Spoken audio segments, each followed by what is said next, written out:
Alright, hi guys! We're back here today with another chapter of Charlotte's Web. Today we're just going to read one. We're going to read chapter 13.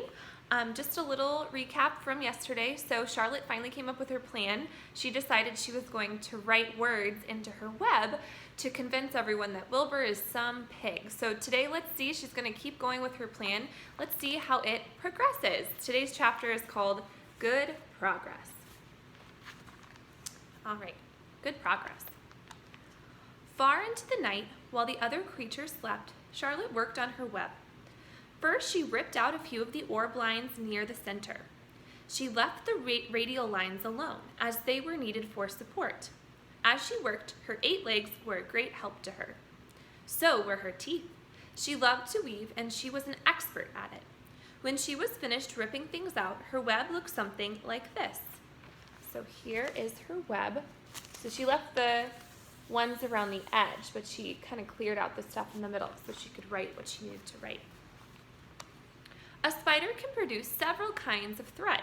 She uses a dry, tough thread for foundation lines, and she uses a sticky thread for snare lines, the ones that catch and hold insects. Charlotte decided to use her dry thread for writing the new message.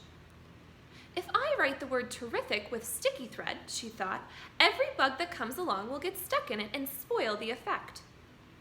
Now let's see, the first letter is T. Charlotte climbed to a point at the top of the left-hand side of the web. Swinging her spinnerets into position, she attached her thread and then dropped down. As she dropped, her spinning tubes went into action and she let out thread. At the bottom, she attached the thread. This formed the upright part of the letter T. Charlotte was not satisfied, however. She climbed up and made another attachment right next to the first. Then she carried the line down so that she had a double line instead of a single line. It will show up better if I make the whole thing with double lines.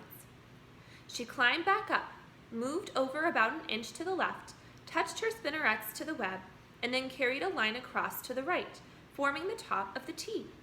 She repeated this, making it double. Her 8 legs were very busy helping. Now for the E. Charlotte got so interested in her work, she began to talk to herself, as though to cheer herself on. If you had been sitting quietly in the barn cellar that evening, you would have heard something like this.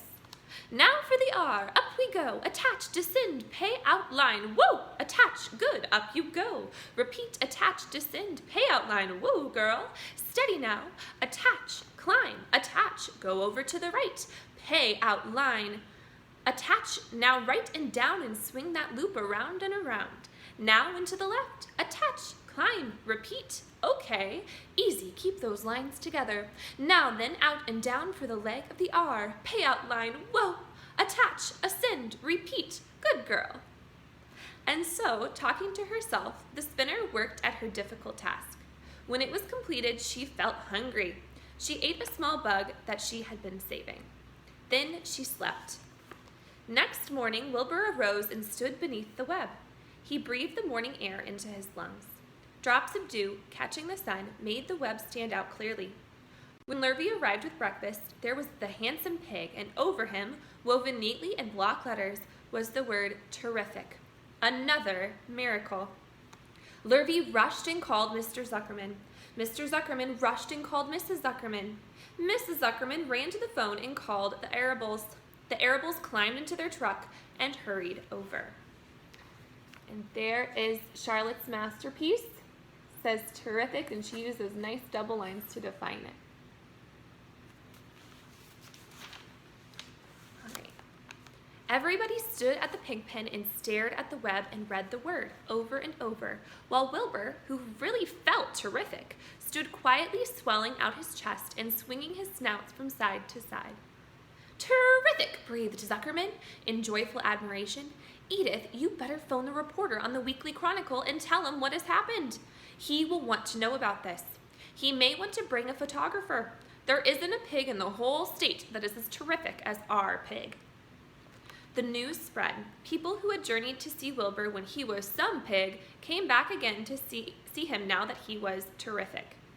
That afternoon, when Mr. Zuckerman went to milk the cows and clean out the tie-ups, he was still thinking about what a wondrous pig he owned. "Lurvy," he called, "there is to be no more cow manure thrown down into that pig pen. I have a terrific pig. I want that pig to have clean, bright straw every day for his bedding. Understand?" "Yes, sir," said Lurvy. "Furthermore," said Mr. Zuckerman, "I want you to start building a crate for Wilbur. I have decided to take the pig to the county fair on September 6th. Make the crate large and paint it green with gold letters." "What will the letters say?" asked Lurvy.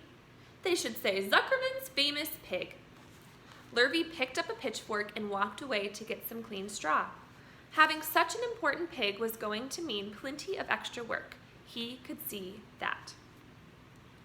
Below the apple orchard at the end of the path was the dump where Mr. Zuckerman threw all sorts of trash and stuff that nobody wanted anymore.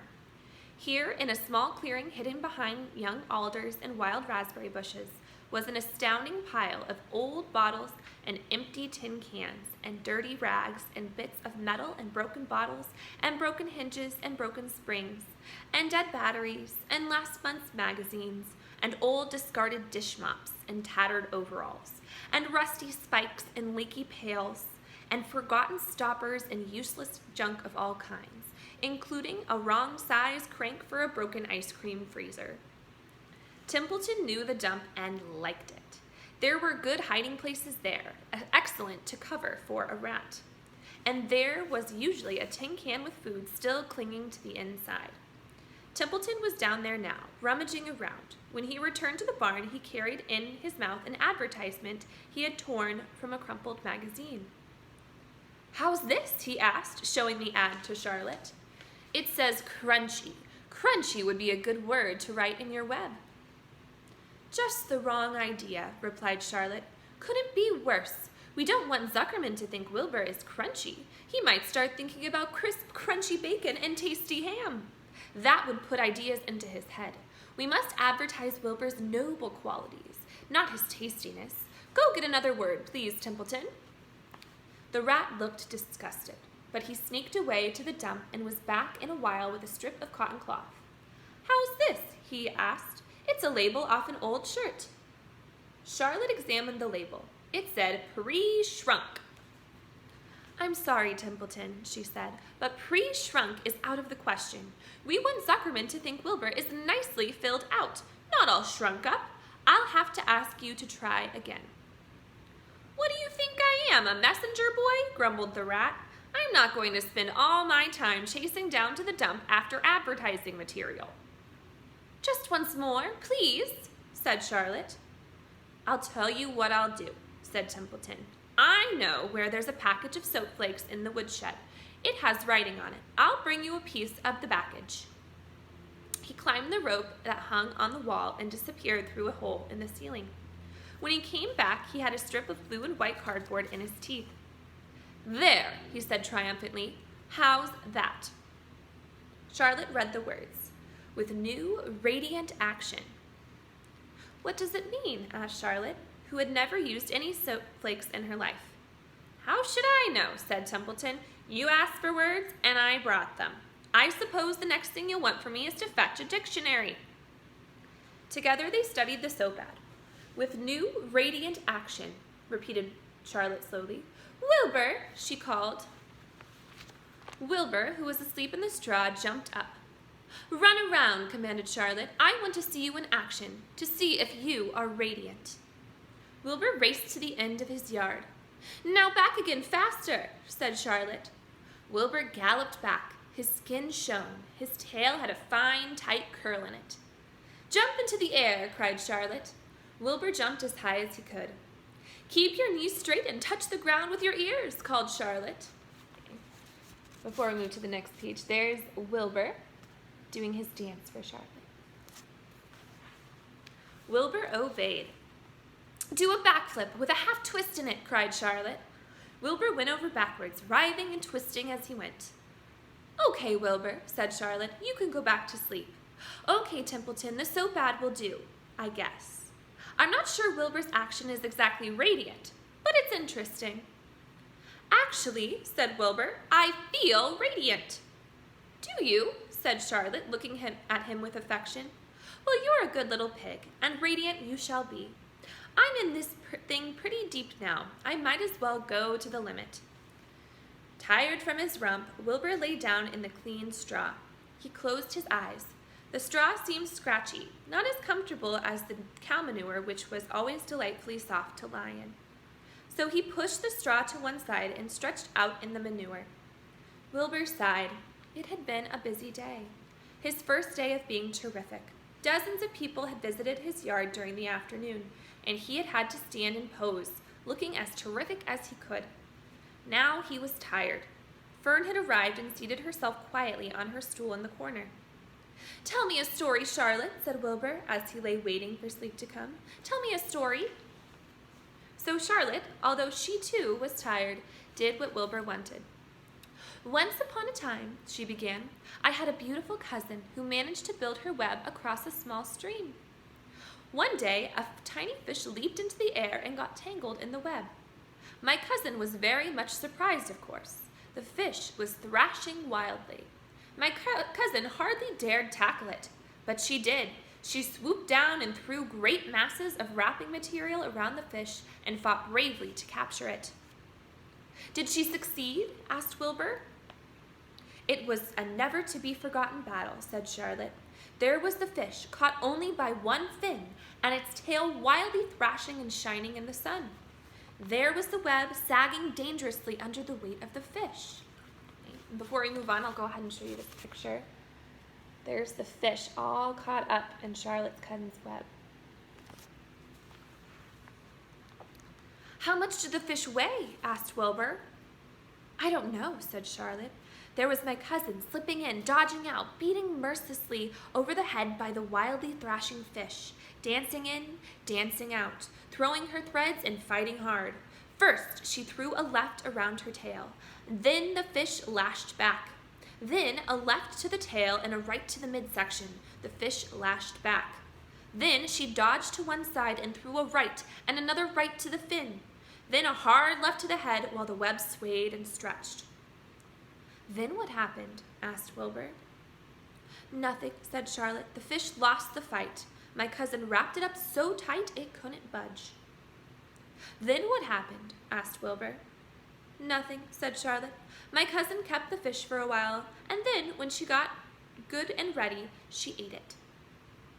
"Tell me another story," begged Wilbur. So Charlotte told him about another cousin of hers who was an aeronaut. "What is an aeronaut?" asked Wilbur. "A balloonist," said Charlotte. "My cousin used to stand on her head and let out enough thread to form a balloon. Then she'd let go and be lifted into the air and be carried upward on the warm wind." "Is that true?" asked Wilbur, "or are you just making it up?" "It's true," replied Charlotte. "I have some very remarkable cousins. And now, Wilbur, it's time you went to sleep." "Sing something," begged Wilbur, closing his eyes. So Charlotte sang a lullaby, while crickets chirped in the grass and the barn grew dark. This was the song she sang. "Sleep, sleep, my love, my only, deep, deep in the dung and the dark. Be not afraid and be not lonely.